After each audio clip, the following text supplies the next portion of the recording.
Hi, it's Duanne from the Springs Garden World. Do you love spring flowering bulbs and would like to plant some?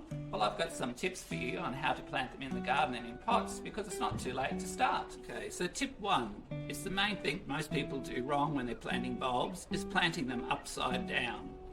So all bulbs, bar a few, have a point at the top and the point needs to face upwards to the sky. There are a couple of exceptions, which are anemones and ranunculus, and they have these little crazy little legs like spiders. And you need to plant those down. So points up, legs down. So point number 2 is if you'd like to plant them in your garden, it's often best to plant them in a natural way rather than planting them in lines or rows. So the easiest way to do that is to put them in your hands, throw them in the air and plant them where they land.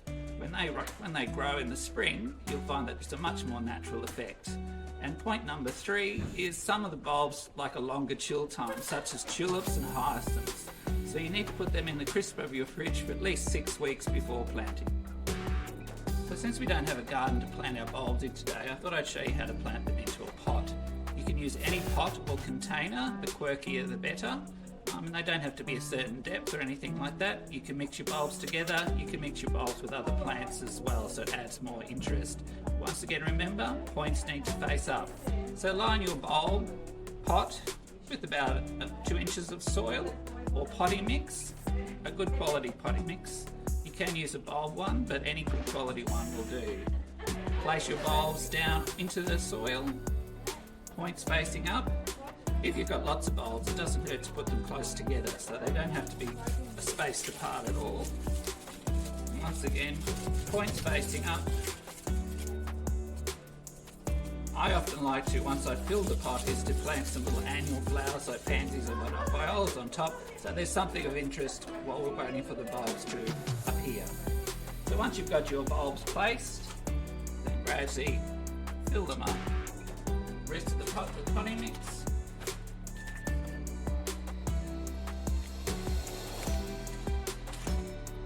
Until the point of the bulb is covered.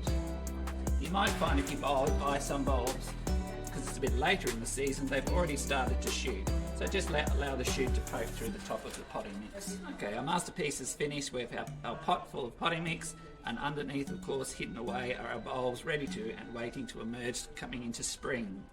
Water them in well. You only need to keep them moist until they start to shoot through. If you overwater them, they can rot and you'll have no success. Keep them in the sun as well, so they're nice and warm, and that will encourage them to sprout. Like I said, I like to plant some flowers over the top so you've got a bit of interest happening while the bulbs are starting to shoot through. An important thing to remember at the end of the season when the bulbs are finished is not to cut their leaves off, allow them to die down naturally, as that feeds the bulb for next year. So it's a pretty easy thing to do, so beginners, you'll have no trouble doing this. We have plenty of bulbs here in supply at the Springs, so pop on down and we'll see you at the Springs.